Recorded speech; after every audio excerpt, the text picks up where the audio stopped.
I am live. Good morning and happy Thursday.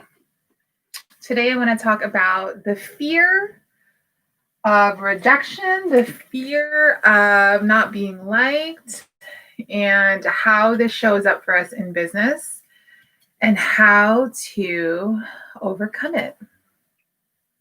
And how frequently, a lot of the clients that I work with are dealing with this, including myself. I often deal with the battle of, am I being too harsh on my clients? That battle, the battle of, am I being too vulgar or am I being too pushy? I'm always constantly thinking that. Because a lot of the conversations I'm having with people and my clients is that, we talk a lot about some personal things because in the world of business, personal beliefs are involved. Personal beliefs. And we're constantly having to battle these personal beliefs about whatever it is that we think as to why things are the way they are, right?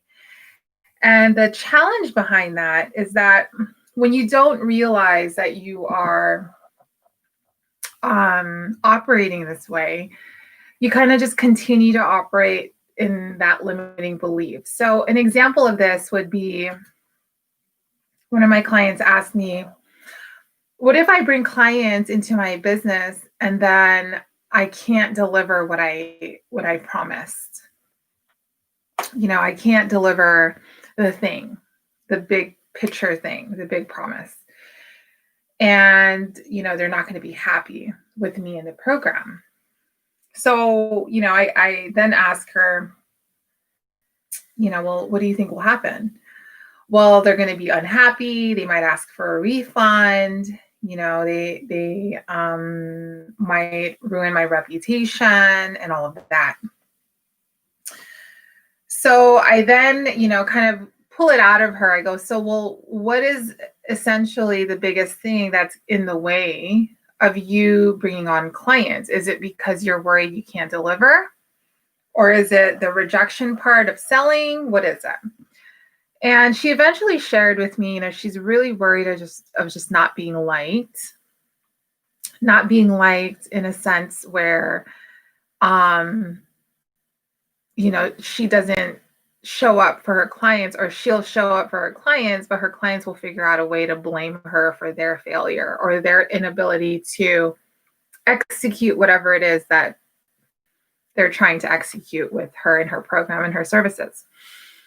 So this all leads to the fear of not being liked, right? So, as a kid, as a child, we have all experienced those moments where we question, do our parents love us? Do our siblings love us? Do our families love us? Am I popular in school? Am I liked in school? Do students kind of look up to me and want to hang out with me? Or am I kind of the awkward one that sits alone at the lunch table? And all of these experiences that we have growing up has molded our ability to look at life and how people perceive us. So in business, we take that same belief and we look at, well, if I don't deliver something to them, they're going to equate this to be not a likable process. Then therefore I am not likable, right? Me as a business owner. Therefore I shouldn't do this, right? So it goes all the way to, I shouldn't do this. I shouldn't move forward in this. I shouldn't sell. I shouldn't bring on clients. I shouldn't do this business. So if you look at that from the standpoint of, they're just all beliefs we make up in our head because it's not true, right? I mean, yes, in the world of business, people are going to love you and hate you. And that's the truth of it. People are going to love you and hate you. Some are going to love you because you stand in power and truth and you are, to them, someone that they would like to be and are striving to be. And some people will not like you because you are to them what they want to be, and they're not. So either way, you're going to be liked or not liked. Even if you go out and not do a business, you're going to be liked and not liked. So what do you do? What do you do with that? Well, what you do with that is you just decide to move forward anyway. My journey of growing my own business and really coming into my own came along with a lot of growing pains. So there's a show called Love Country. It's on HBO, and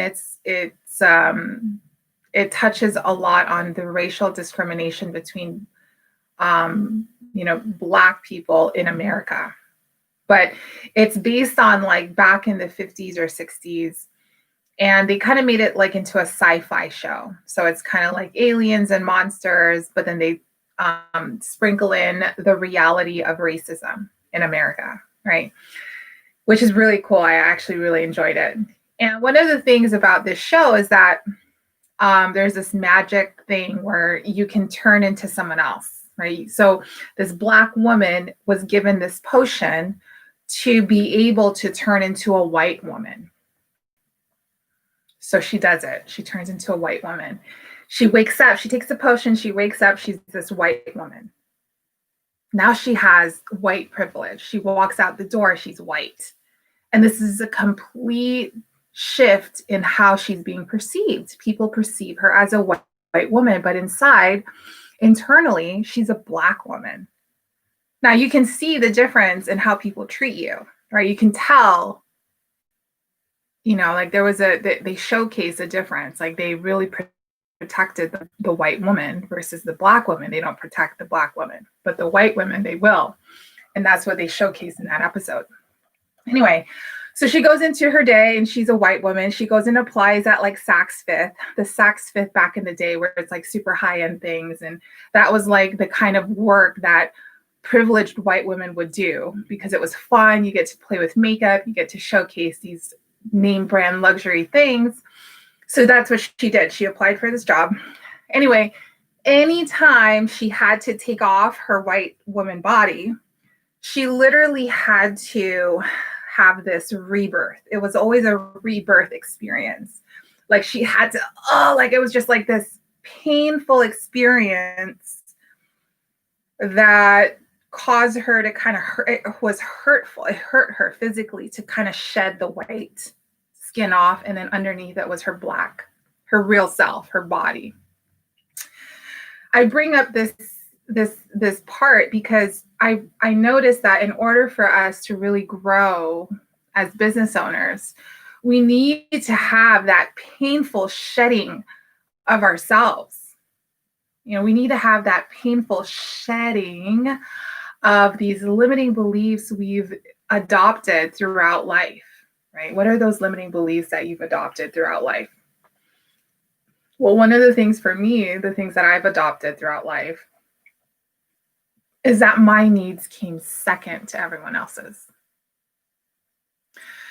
So if you guys don't know me personally, I am Filipino. I was born in Hawaii.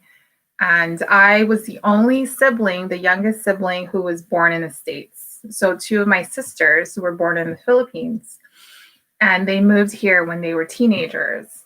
And then that was when I was born. So I'm like really younger compared to them. And I was always kind of like the one that got in the way. I always felt like I was always in the way of everybody. That, everybody just kind of had their own lives and I was in the way of shit. I was in the way of like my sister's marriage because I lived with her. I was in the way of my mom because my mom had kids. I was kind of like that mistake, the one that was like 15 years later, she had another kid. And she was at the point where she just wanted to just be on her own and not necessarily look out for anybody. And I was that person she needed to look out for, even though she didn't want to anymore because she had done that for my older sisters already. So I'd adopted a belief that I was always in the way. and that my needs came last. Everybody else's needs got met. And anytime it was time to voice mine, it was like, oh, Maria needed something. It was like, oh, we forgot about Maria. They never said that to me, but I always felt that way. I always felt that I always was kind of the black sheep of the family, always kind of like the only one that just kind of was left alone, and everyone else had their own thing going on, and I was just kind of in the way, right? Now, if you guys are my family members and you're watching this, that's the truth. That's how I felt. Coming into my own woman, I'm 34 now. I feel comfortable enough to share that with you guys publicly, and also share that with my family. Like, people who watch my videos, whether that be strangers or family members or friends or coworkers, whoever you guys are out there. I think, you've seen me be different things in life. There was a time where I used to go out and get crazy and go clubbing. I used to drink a lot in my early 20s. I used to be that angry drunk, the drunk that would fight with people. Even God knows I could not fight for shit. Like, don't let Maria start fighting with people. I was that woman. There was like different phases in my life that now I don't even do that. I don't drink like that. I don't, obviously I'm a mom now. I'm a business owner. However, those were moments in my life that has made me who I am, along with the idea that I was second to people's needs. Like my needs didn't come first to people. So in the world of business, right, you have to relinquish these ideas you've adopted in your life. So for you guys, whatever that is, maybe you felt like you came last to people, right? Like for me, I came last. Or maybe you felt like no one cared about you. Or maybe you felt like you weren't loved. Or you felt like you were nothing, like there was no point of you being around, And these ideas we bring up into our heads, and these ideas we adopted throughout the course of our childhood, we bring on into our adult life, including when we are building our business and how we interact with our clients and how we attract our clients. It really all affects each other. And one of my other clients earlier this week on Monday, she was like, I didn't realize how much all of this emotional stuff was so intertwined with business. And in the beginning of this, I was really confused. Like, why are we talking so much about my personal life when this is business? You're a business coach. And now I get it. Now I understand why we talk so much about this emotional stuff, because this emotional stuff comes up eventually for you. So the person I was speaking with, she had some worries about guaranteeing her program. What if they're not happy with it, right? And I had shared with her, well, that is from a seed, a belief you believe that people don't like you and people won't like you. Therefore, they're not going to like your program. That's why you think that way right now. That's why you believe that if they go into your program, they may not like it. You've adopted that idea from childhood, and it affects you in your business. So that is how powerful our childhood is in our own life, in our own business, and how we handle relationships around us, and even how we handle and interact with our clients. So, taking ownership of the beliefs and limiting beliefs that we operate from is a step forward. So what kind of limiting beliefs do you operate from? And one of the things that you could do is do a journal prompt. You could do like, what is holding me back from stepping into the bigger version of me? What is holding me back? Right? And just connect with yourself and allow your thoughts to run through your pen and paper. And do that for like maybe every day for the rest of the week. What is holding me back? And then, from there, I think you are going to be more conscious of what is truly holding you back from standing in the power you deserve to live. And then what the power does, meaning when you stand in that power, what kind of things come to you? What kind of people will you attract to you? What kind of money and financial wealth will come to you because you decided to stand in that power? And it's costly when you don't do this kind of work. It's costly. And the reason why it's so costly is because you are either going to lose money or you're going to waste money. You're going to lose money or waste money, one of the other, right? Depending on, your habit. But if you're not in tune with yourself and you don't do this kind of inner landscape work, you are going to lose money or waste money. Okay, so definitely journal. And then another thing is, you want to get really close to yourself, meaning you want to ask your intuition some questions, right? So you want to ask, like, where did this come from? Let's say you figure out who or what it is that's holding you back. Maybe the fear of rejection, maybe the fear of being unloved, no one liking me, that fear. You want to ask your intuition and yourself. Your intuition is your you, the you that speaks to you at night when you're closing your eyes and laying in bed and you're just thinking in your head. That's the higher you. You'd ask yourself, where did this come from? Did this come from my mom or my dad? Did this come from my sisters or my brothers? Did this come from my uncle or grandpa or grandma and aunt? And a picture or a feeling will come to you and answer that. And then once you find that out, you want to bless that moment and send it on its way. And what does that mean when I say bless that moment? So you're going to ask the light to come into your space and permeate your space. Ask the light, you do a blessing. Now, if you guys don't know what that means, you're just literally going to do a blessing. Like, you're going to bless that moment that has created and has molded your life. You're going to bless it. And you're going to say, whatever it is that I need to learn from this, I welcome that, and I'm ready to let it go. And really intuitively say that and mean it. And then when you really intuitively say that and mean it, it really does the work. You start doing some work, some things come up, maybe you might even cry doing this kind of work. And, some inner shifts will take place when you do this really deep dive in your heart and your soul.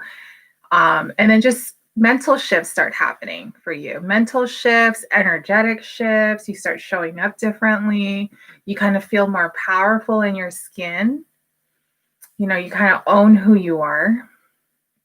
There's a time where I had no clue who I was to know who to own. Let me say that again. I had no clue who I was to know who to own. I didn't know what to own. I didn't know what power I had. I didn't know nothing. Nothing. There's this thing where your spirit kind of drops into bodies when you're a baby. When you're born, your spirit drops into a physical body. And you kind of just you're in this body, right? You're in a physical form, but your spirit, who has been you for eons of time, is the higher version of you. But the body that you're in and the people around you create the material characteristics of who you are, meaning the beliefs you have, the ideas, the limiting beliefs you have, the ideas you have. But your spirit, who's always been you, is your higher version of yourself. So when people say, I'm in alignment with my purpose, they're really talking to their spirit, and their spirit is working through their life. Their spirit, their guidance, their intuitive self is guiding their life, right? But as a child, we've never been really told to, hey, check in and say, check in with yourself. Do you like this? You usually when we're kids, we're told what to like. We're told what not to like. We're told how to behave. We're also told what to spend time on and what not to spend time on. There's always a time and place for play, and a time and place for work, right? So we're kind of conditioned to really be in this physical body and be the societal way of being, right? And I'm saying this because it's really confusing when it's like, hey, own who you are. And it's like, well, I don't even really know who I am. I don't really know who I am, right? And a lot of people don't know who they are. They just kind of copy other people. One funny thing, I follow someone on Instagram. I've known her since like my party days, the days I used to like go out. And at the time I used to work at a really like elite hospitality management company. And I was a manager there. So people always ask me for stuff. Hey, can I get a free room at the hotel you guys are at? Or, hey, can you hook me up with a job? Right? Because if you were a server at the place, you'd make like bank, meaning like $100,000. Like that's the kind of like money people were making at this place. So this girl, I met her through my cousin. They were dating at the time. At the time, she wasn't anybody. She was kind of coming into who she was, right? She was kind of like young, really not knowing like her beauty. She had like this really beautiful physique and she didn't know it yet, right? So she came to me for a job and I was like, I don't know because you don't have any experience, but we'll try it, right? So anyway, I met her and that's how we stayed connected through Instagram. You know, and that was about 10, 11 years ago. So tell me why in the 10, 11 years, I've seen her Instagram shift from being a model, being a server, being a bikini server somewhere like in the really fancy place here in the Strip, being like a bikini server, someone who serves cocktails, really get into fitness, throw on some fake boobs. I don't know. I think she got her face done. Then she found somebody, some like a relationship. Then she moved to LA. Then from there, she decided to do some sort of like house real estate thing. Then that ended, and then she moved back here. So all of this is all happening on her timeline, these transitions. Then she kind of went back to modeling again, you know, like the model, Instagram models. Then now she's back, she's into gaming. Like she's doing like gaming, like she's a video gamer and she'll video, like I think there's like an app where you can watch people play video games. I forgot what it's called, but it's super popular. And she's doing that now with some dude. You know, and this example is how people don't know themselves. They don't know themselves. So they're like wavering around from thing to thing, trying to discover who they are, right? They're going, maybe if I go here, I'll find out who I am. Maybe if I go there, I'll find out who I am. Maybe I'll try this, right? While I think, you know, in the younger days, that's cool. But the older you get, you have to start checking in with yourself, intuitively checking in with yourself, doing the hard work of saying, what is holding me back, and really looking into that and really feeling the feelings of it. Because once you accept those feelings, that's when you really accept growth. Now, I bring up that example because I think a lot of people are doing that, or they may not even be showcasing it on social media, but they're doing that in their life. I think, you know, for me, I had my own issues and confusion about the kind of woman I wanted to be.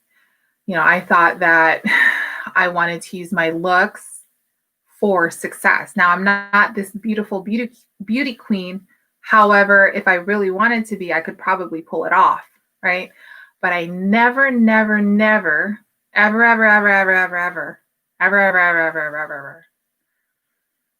enjoyed being liked for my looks. Never enjoyed it.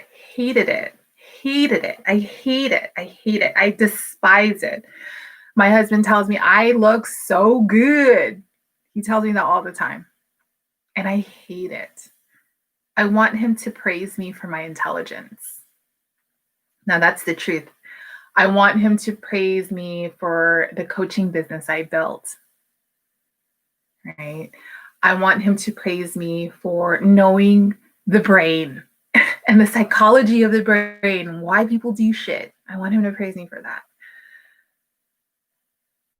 And never do I really enjoy being praised for how I look. I hate when people say, "Wow, you look good today. You look really nice." It was just kind of one of those like, thanks. Like talk to me about like something more. And that's what I've always known about myself. And that's why I ended up writing a book, because that's what I really wanted to explore. I wanted to explore my capabilities of conveying my message, articulating myself, being informative, and supporting people who need that advice and maybe some support in their own life. That's really what I wanted to become. And now I feel like I'm stepping into those shoes more frequently, since now I have a coaching business and a women's empowerment business where I'm constantly having conversations with people about showing up for themselves big. Now, that is the kind of work I want to leave behind, that kind of legacy. Not pictures of me and my titties, or not pictures of me and outfits.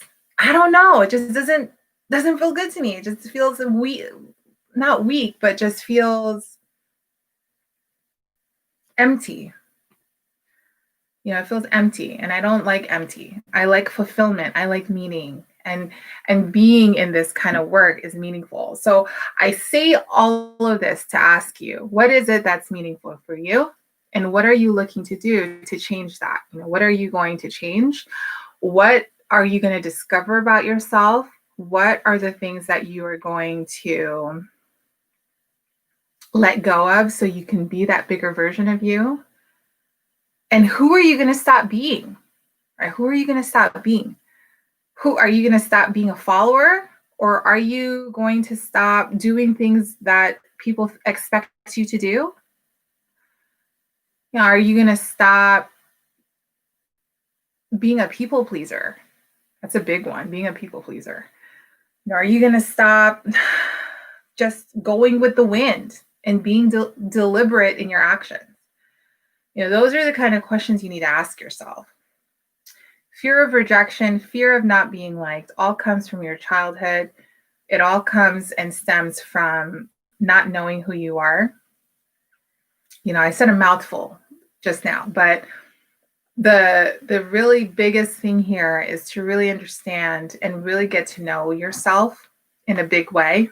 And how you do that is you journal, ask yourself some questions. I think I'd already given you guys some prompts. So number one, ask, what is it that's holding me back? That's your journal prompt.